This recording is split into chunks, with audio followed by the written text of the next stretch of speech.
In this video, finding zeros of a polynomial, we will continue to use our skills from previous videos discussing how to find the zeros using the rational zeros test, as well as how to then continue our hunt until we've discovered every single zero of our polynomial function. So let's get started. So some facts, first of all, that are going to help us and are guiding us really in our process of finding these zeros. First, we want to remember that last time we discussed that we can use the rational zeros test along with synthetic division to continue our search for zeros. So once we find one, because our remainder is 0, we use our quotient to then begin our hunt for any other zeros. Another fact, bullet point number 2 here, is that if you have a degree, let's call it n, of a polynomial, then we have to account for potentially n zeros. So whatever your degree is, you have that many potential candidates for zeros. Doesn't mean that you'll always have all n, but you will have to account for them. Are they repeated? Are they real? Are they imaginary? Etc. So our degree is going to be one of our big guiding features of our function. Third bullet point here is that if we have an odd degree polynomial, we talked about those in the past, degree 3, degree 5, degree 7, etc. We are guaranteed to have at least one x-intercept. And the reason is, that's right, because our n behavior is going in opposite directions if we have odd degree. Meaning, because it's a continuous graph, we would have to cross the x-axis at least one time. So we are guaranteed to have at least one x-intercept, or a real zero. We can't just have imaginaries if we have odd degree functions. Our fourth bullet point is saying that every polynomial can actually be factored uniquely over the real numbers, that's what this symbol means here if you've never seen that before, over the real numbers as a product of either linear factors like x plus 2 or x minus 3 or x plus 5 halves. Those are linear factors, degree 1. And potentially quadratic factors which can no longer be factored. We call those irreducible quadratic factors. You might be thinking, I thought we could always factor quadratics. Not quite. You can factor a quadratic like x squared plus 5x plus 6. That can be factored, right? X plus 2, x plus 3.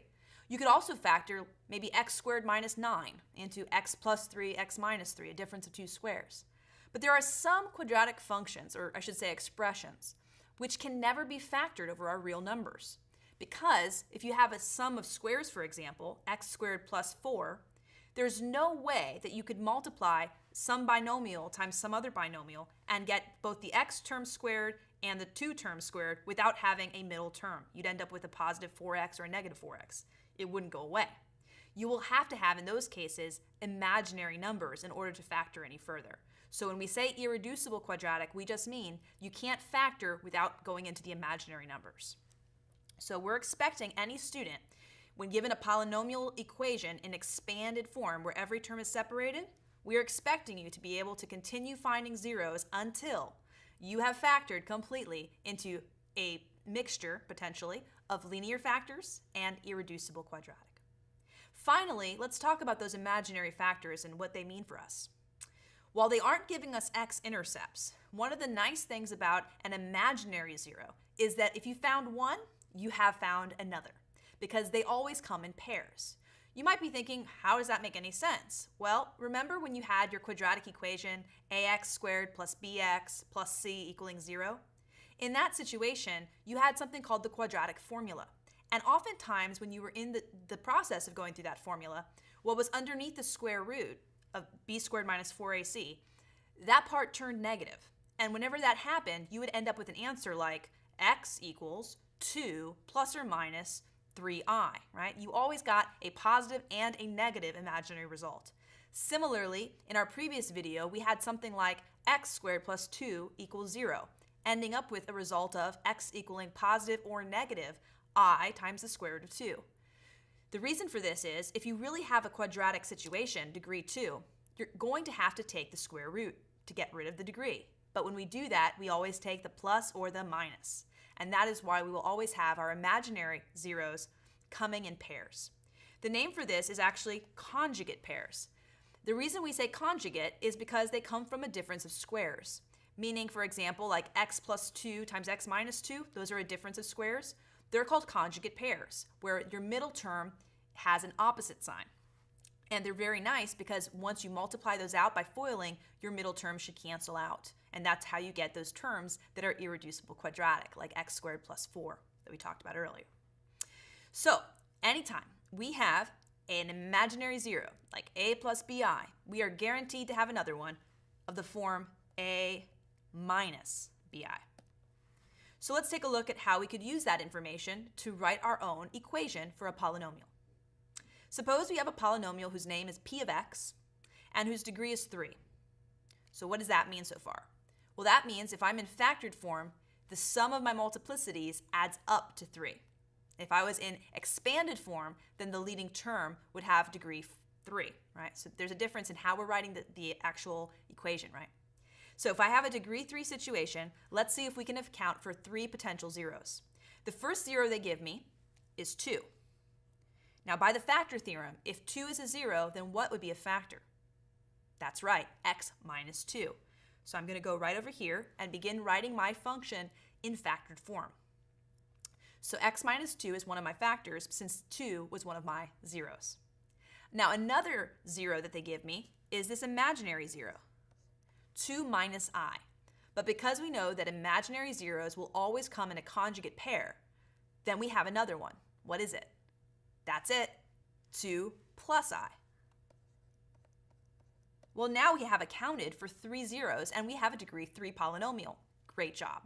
How would I write these factors though? By the factor theorem, remember, let's see if I have some space here. If C, there it is, if C is a 0, it goes both ways, double arrow, meaning they both imply each other, then x minus C is a factor. That was our factor theorem. So with that fun fact in our heads, literally right above mine, right? With that fun fact in our heads, we should know that if 2 minus I is a 0, then that's it. X minus 2 minus I would be a factor. It's kind of clunky to write, but let me show you what I would do. X minus parentheses 2 minus I, and the other one would be x minus parentheses, that's it, 2 plus I. So take a look on your paper, see if you have it written something like that. Now maybe you were thinking ahead and you thought, wait a second, she put a negative in front of parentheses. I can distribute that. If you were thinking that, good job, because that's exactly what I would do. Most people would actually. To write it in a more formal way or prettier way, we would say x minus 2 times, distributing that negative sign, we'd get x minus 2 plus I. Make sure you get both of them distributed. A lot of times you make that little mistake and don't do it to both. Similarly, distributing the negative over here, we'd get x minus 2 minus I. Very good. Now typically, if you're testing with me, if I ask you to write the equation of a polynomial, I accept factored form. So I would accept this. However, in some books, whether it's an ebook or a regular hard book, you probably wouldn't see this as your answer. So I don't want my students to not realize that there's more you could do, okay? So what could you do? Well, one thing that you could do is take a look at the conjugate terms here, the conjugate factors, and FOIL those out. I know it sounds tedious. I'll only go through it one time because I don't want to be laborious every time with the process. That's unnecessary. But if you wanted to put this in a graphing utility, whether it's your graphing calculator or just desmos.com, you would have to get rid of those imaginary terms because they're not acceptable in the real number system. So what you would want to do is go through the foiling process briefly. If you FOILed this out, you would take x times each of the other terms in the other parentheses. So this would mean we would get like x squared, negative 2x, and negative x times I, well that's just negative xi. Okay. And then what we would do is we would continue that process, but this time distributing negative 2 to each of those terms in the other parentheses. Yeah, I know it's a lot. And see what we get. Negative 2 times x is negative 2x. Okay. Negative 2 times negative 2 is positive 4. Negative 2 times negative I is positive 2i. Yep. And one more step, that's it. I gets distributed to all three. Again, it's a tedious process, but if you needed to be able to put this in technology, you would have to be able to get rid of the imaginary terms. So let's just go through it one time so we know what we're doing. I times x would be positive, so that's xi. Order doesn't matter for multiplication. I times negative 2 is negative 2i. And I times negative I. Let's have a brief pause there. I hope you would agree with me that if you multiply something by itself, it's really saying that item has been squared. So if I did I times I, that's really I squared. But we have a positive times a negative, so that's negative I squared. So right now we have negative I squared right here. But in order to get rid of our imaginary results, we need to define what was I. Recall this fun fact, whenever you're dealing with complex, which means real and imaginary numbers, I was defined to be the square root of negative 1. And if that's true, then if you squared it, if you multiplied the square root of negative 1 times itself, wouldn't the radical be lifted? Yeah, it would. So that I squared would just equal negative 1. So with that fun fact on our minds, we could actually replace I squared with negative 1. And if you take the opposite of I squared, you're really taking the opposite, or negative, in front of negative 1, which is, yep, positive 1. So I'm going to come back in here and just make that change right now. We made this a positive 1. Okay, so what we really have in all of these parentheses, that's a lot of stuff next to x minus 2, right? What we really have is a trinomial. Really? Well, yeah, because look what cancels. Let me get some other color here. How about white? Some things cancel. The negative 2x actually doesn't cancel. Those combine to give me negative 4x, don't they? But the xi term, there's a negative and a positive. So death to you, those are gone. Similarly, the positive 4 here is a constant and a positive 1 is a constant. So those can combine to give me positive 5. But the 2i and the negative 2i have opposite signs. So death to you, those are gone. So in the end, we really just have x squared minus 4x plus 5. Let's write that out. Let me make it big here. There we go. X squared minus 4x plus 5.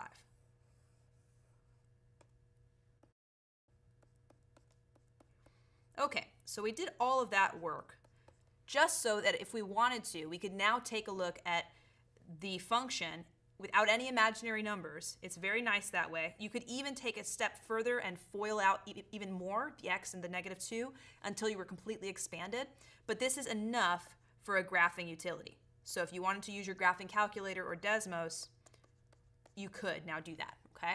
But the first one was plenty for just writing an equation. That's sufficient, okay? So we've done a lot on this page, but just to recap, we were saying that if we have the degree, we know how many zeros to account for.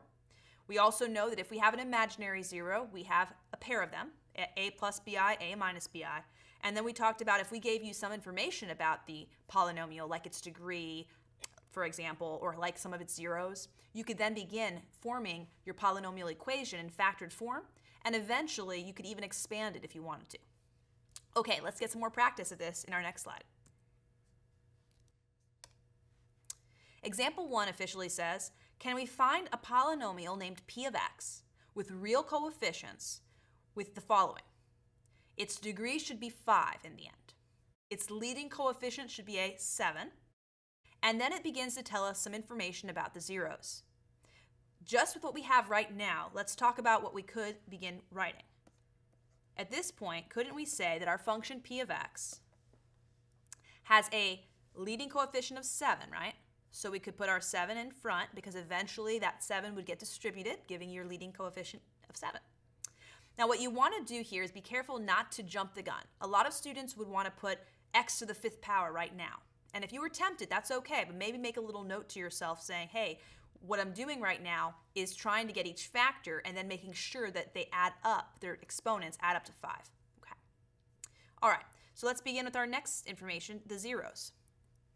5 is a 0 by the factor theorem, which we had on our previous slide. You can go back and check that if you need to. We know that what would be a factor here? Yep, x minus 5. But notice it's not just occurring one time. It doesn't divide into the function once, but actually divides twice. Its multiplicity is 2. So we could write x minus 5, or x minus 5 to the 2nd power. Either way, it's fine. This also is telling me that at that x-intercept 5 on the graph itself, am I crossing through the graph or am I just hitting it and turning around? Even multiplicity? That's it. We touch and turn around. We don't go through the x-axis at that location. Great job. You might need to go back to a previous video if you need to refresh yourself about multiplicities. We have another 0 they've given me. It's kind of hidden here, but it's 1. Now, if 1 is a 0, then that would mean what's a factor? That's it, x minus 1. Good job. Notice it doesn't tell me anything about the multiplicity of 1, so we can't assume that it's just going to be 1 or 2 or 3. Right now, I'll leave it as a 1, but if we need to make a change based on the degree at the end, then we will. So we'll leave it alone right now. We'll come back if we need to. I'll put a question mark to remind us to come back. We also are given an imaginary 0 of 3 minus I. Well, what would the factor be? See if you can write it down first. Okay, let's see what you got. X minus, parentheses, 3 minus I. Well done. Or maybe you wrote x minus 3 plus I. That would be great too, by distributing. Finally, the last 0, because right now if we accounted for our zeros, by our multiplicities, we have a 2, we have a 1. Adding 2 plus 1, we have 3 so far, but our degree is 5, right? So right now we know we have at least one more here because we have a conjugate pair of 3 plus I as our next 0. That's implied, right? So our next factor would be x minus 3 plus I, or if you distribute it right away, x minus 3 minus I. Well, that brings us to a total of what multiplicity? 2, 1, and 1. That's 4, which means we can come back here and remove our question mark. That is, in fact, just a 1 because our degree is 5. Do you have to write the 1? No, it looks a little tacky, in fact, so feel free to just write your factor without it. There it is. So in the end here, one way that you could write this polynomial in factored form with our imaginaries still there would be 7 times x minus 5 to the second power times x minus 1 times x minus 3 plus I times x minus 3 minus I. So once again, if they simply asked for the polynomial's equation and they're allowing you to leave the imaginary numbers, then you're done. But if they wanted the imaginary numbers gone, or if you wanted to use a graphing utility, that's when you'd have to actually FOIL here, and you'll get rid of imaginary numbers, all your i's, okay? And that's what you would need to do if you wanted to use technology to graph this thing.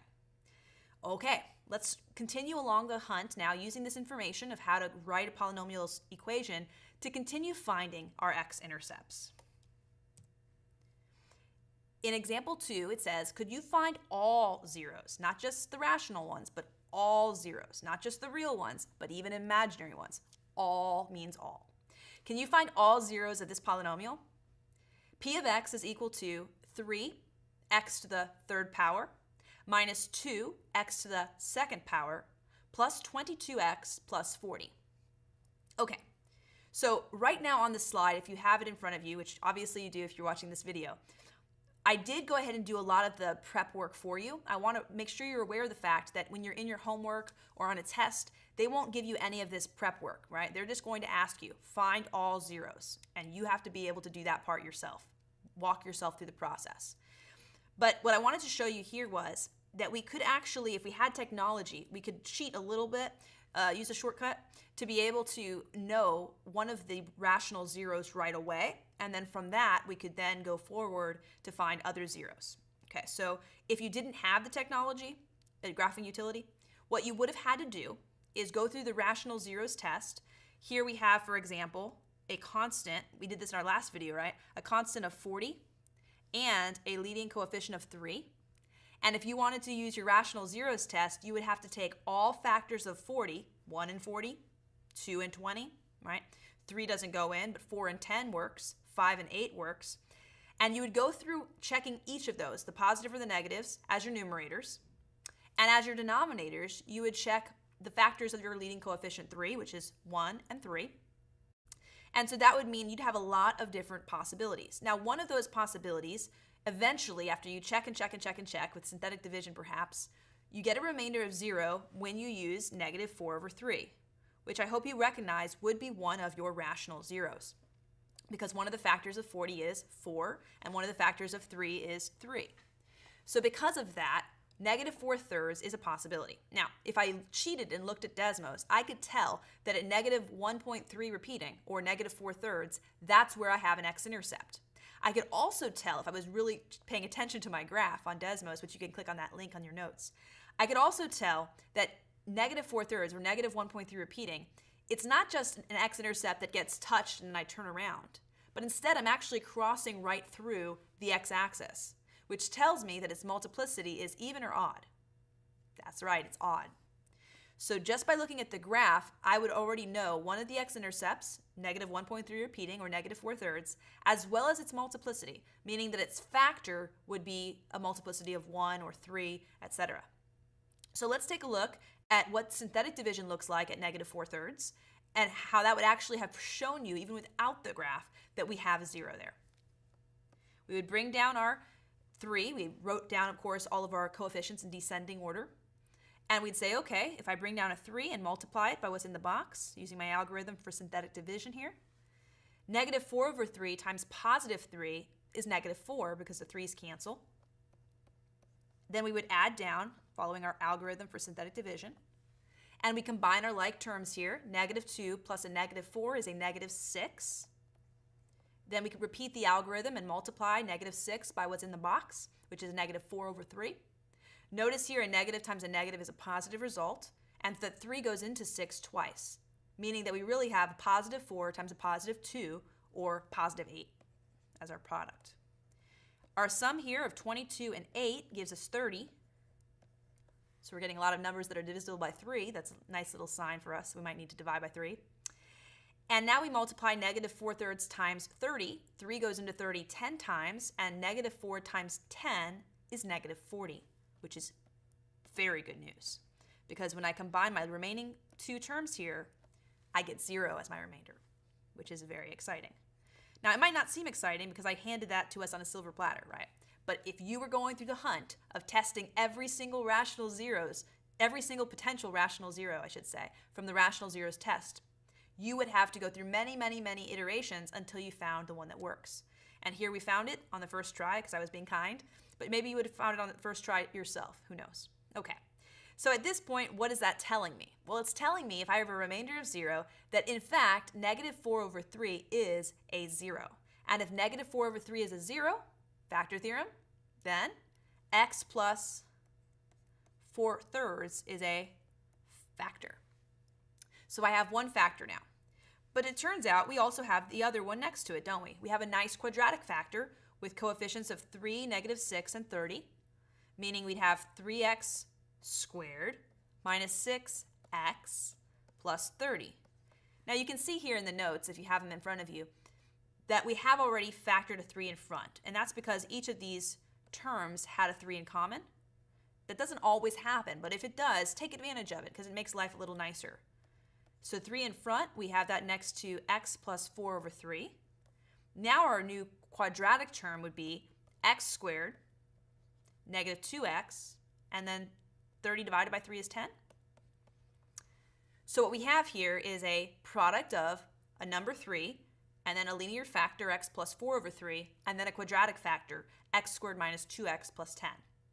Now remember, we began our slides today discussing the fact that we can always factor our polynomial, which was originally an expanded form here, into a combination potentially of linear factors and irreducible quadratic.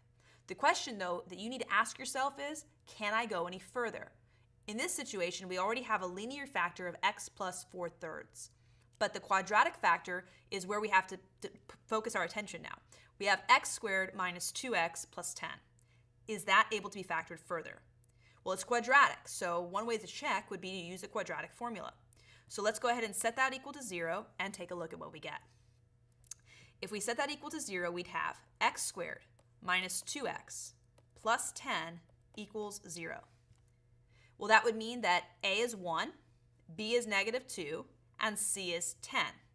So in that situation, our quadratic formula, x equals the opposite of b, positive or negative square root of b squared minus 4ac all over 2a. Hopefully you have that memorized. There's lots of resources online to help you with that, like Pop Goes the Weasel song on YouTube. Anything you need to learn that formula, make sure you avail yourself of it. because it's really coming in handy all the time. Okay, let's take a look at what we have here. We have negative 2 as b, so this would become positive 2. Plus or minus the square root of b squared. Negative 2 times itself is positive 4. Minus 4 copies of a and c multiplied together. A is 1 and c is 10. All over 2 copies of a, well, that's just 2 because 2 times 1 is 2. So this cleans up nicely if we follow our order of operations correctly. 2 plus or minus. Underneath the radical here, notice that we have a negative 40. Well, that's very interesting because a negative under a square root, well, it will be negative because when you combine it with 4, you get negative 36. A negative under the square root tells me I have an imaginary situation, don't we? That can't happen in the real number system. So if I were to clean this up a little bit more, we would have 2 plus or minus the square root of negative 36 all over 2. Well, that reduces very nicely, or simplifies very nicely, because the square root of 36 is 6. So in reality, I'm going to clean this up a little bit more. And we would now get negative 2 plus or minus 6i, because the square root of 36 is 6, and we had an imaginary part. And we would also have the 2 on the bottom. Well, this cleans up one more step. We have an imaginary and a real part. Whenever we write our answer for a complex solution, we want to keep the real part first and then the imaginary part second. We separate the real from the imaginary every time. So if I did that, wouldn't I get 2 over 2 plus or minus 6i over 2? But what does that really mean? Well, 2 over 2 is 1 and 6 over 2 is 3. So I really have 1 plus or minus 3i. So I'm going to clean that up one more time. 1 plus or minus 3i. So those are my 2 imaginary solutions here. And with that information now, I can write out the answer. They wanted the set of all possible zeros of my function. We had a real 0 at negative 4/3. It also happened to be rational. Sometimes it's irrational, but in this case it was rational. And then we have our 2 imaginary zeros, 1 minus 3i, 1 plus 3i. So in my solution set, I could write negative 4 over 3. There's my real 0. So that's actually an x-intercept. Actually, you know what? Let me come up here so you can see it better. How about that? I'll move it right up here. So our final answer would be negative 4 over 3 is our real solution. And then our 2 imaginary solutions, 1 plus or minus 3i. So those would be our actual zeros for this polynomial function. We have the real 0, which happens to be rational also, at negative 4/3, and we have the 2 imaginary solutions, 1 plus 3i, 1 minus 3i. Okay, so we've accounted for our degree, which was 3, don't we? Okay, well, in the next case, we're going to have something very similar, but a little more challenging. So again, I would highly encourage you to pause me, to go ahead and try it yourself, and then come back and see how you did. You have all the skills now, so it's just going to require a little bit of thinking and effort. Here we go. Let's see how you did. In example 3, it tells us, can you find all zeros? So it's like our last example, but this time we have a degree 4 polynomial. P of x equals 9x to the 4th power plus 30x to the 3rd power plus 14x squared minus 16x plus 8. Okay, so once again, in a real test question, that would be the problem. We ask you to find all the zeros and you are on your own. So I would encourage you, as you're doing your homework, to try to make yourself go through the process. Ask yourself questions. Okay, I have this degree. I have this leading coefficient. I have this constant. Where do I begin? And where you would start without technology would always be the rational zeros test, which is what we talked about in our last video. So if you were on your own without technology, that's where you'd begin. What are my factors of my constant term 8? Well, 1, 2, 4, and 8. What are my factors of my leading coefficient? 9, 1, 3, 9. Then I would have to form all possible fractions where your factors of 8 are on top and your factors of 9 are on the bottom. When you do that, you would then test them with synthetic division until you get a remainder of 0. But for the sake of time, on this slide, I'm going to tell you that the first one that works is negative 2. Negative 2 is one of the possibilities because a couple different ways, but one of the factors of your numerator of 8 is 2. and one of the factors of the denominator 9 would be 1, and 2 over 1 is 2. Okay, so that is one of them, and let's take a look and see what happens. When I try to set it up the first time, I bring down my 9. There are no missing terms, so there's no zeros here. I multiply 9 times what's in the box, and I get negative 18. I combine like terms. 30 minus 18 is positive 12, that's right. I multiply, according to my algorithm here, 12 times negative 2 is negative 24.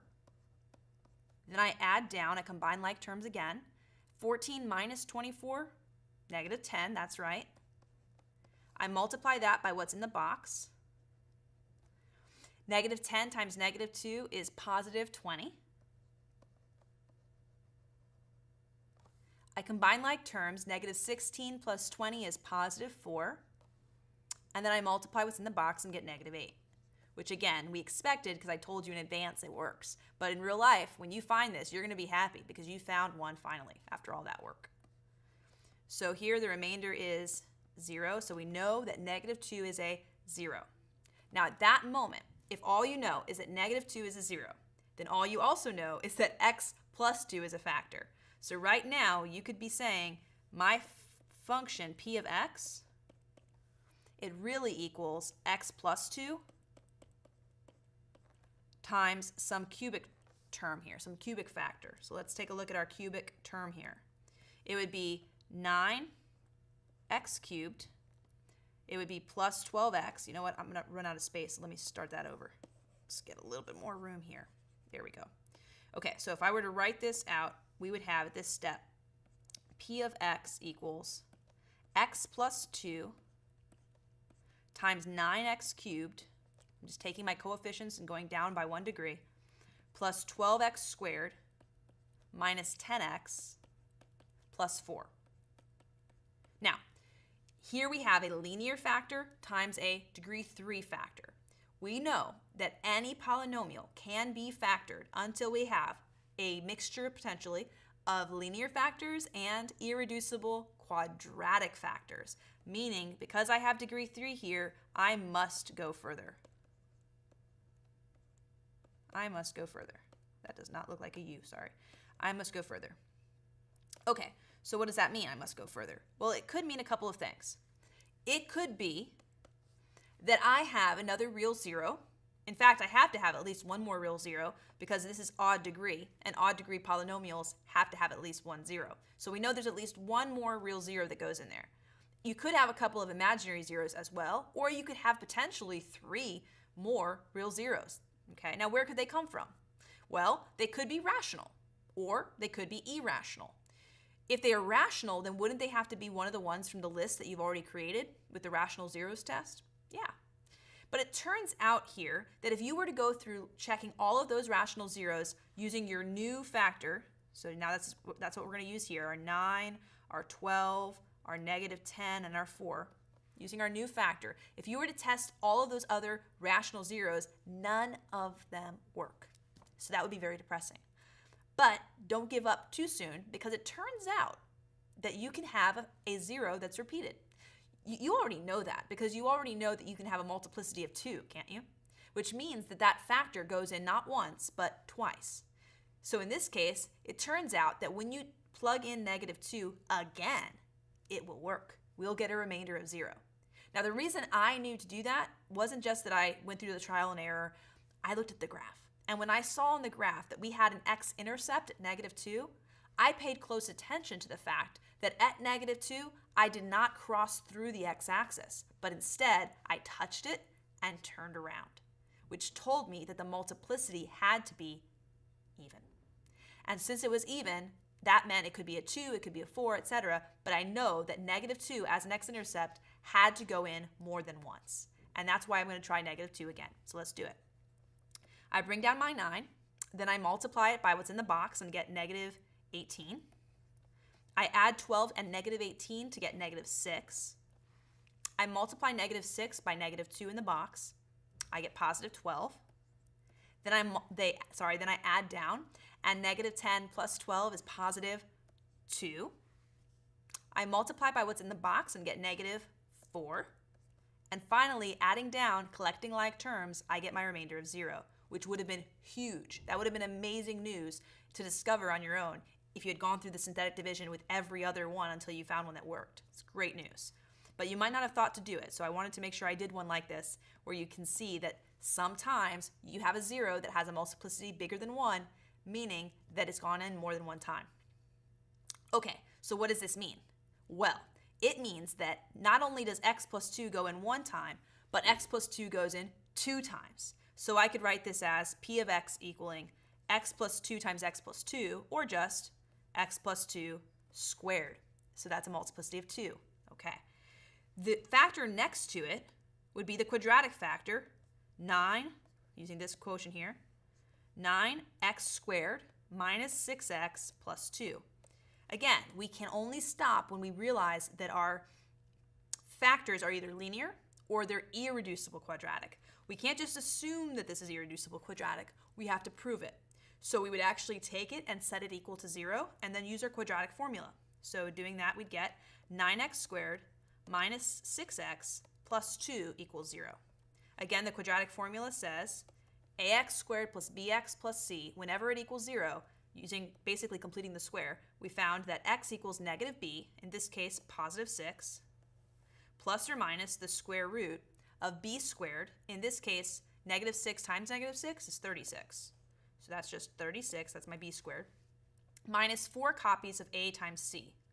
So minus 4 copies of a, well a here is 9, and c here is 2. All over twice a. Well, that's 2 times 9, which is just 18. So reducing this, simplifying things, we would get 6 plus or minus the square root. Let's take a look at what happens underneath that radical in the discriminant. We'd get a negative number here, and here we can see we have 36 times 2, 2 copies of 36. Well, that's really 72, and it's negative. And in front we had a 36, and on the bottom we have the 18. Very interesting here because, again, we're getting a negative answer under the square root. A negative discriminant says there are no real solutions for this equation, but only imaginary ones. Very similar to last time, we're getting negative 36 under there. So to save time here, I'm just going to write 6i because we know that the square root of negative 36 is really 6i. So that's 6i. And again, to write out this imaginary pair of solutions, we would take the real part and separate it from the imaginary part. So 6 over 18 is the real part, positive or negative, 6i over 18, the imaginary part. And that means that our answers actually are 6 over 18, which is 1/3, plus or minus 6i over 18, which is really 1/3 I. So those would be our two imaginary solutions. And let's see if we've accounted for everything. We've now confirmed that this would be our factorization, x plus 2 squared times 9x squared minus 6x plus 2. We've confirmed that this was, in fact, an irreducible quadratic factor because it can't be factored without using imaginary numbers, right? So we've confirmed that. That's fun. We've done that. Great. But in the process, we found, by accident really, we found 2 other zeros, which are imaginary zeros. So our solution would be the set of all zeros would include, one more time, let me bring our solution up here so we have some ability to see it better. Oh, I wrote through myself. That's pretty epic. All right, so what we would have here would be our real solution, which was -2, but that had a multiplicity of 2, so we've already accounted for 2 of them. And then our 2 imaginary solutions, which were 1/3 minus 1/3 I and 1/3 plus 1/3 I, or 1/3 plus or minus 1/3 I. So again, this one had a multiplicity of 2. So we have, in fact, accounted for all 4, haven't we? Okay, well, we've done a lot together, but it doesn't really count until you do it yourself. So at this point, I encourage you to go practice, make it your own, because as usual, math is not a spectator sport. All right, see you next time.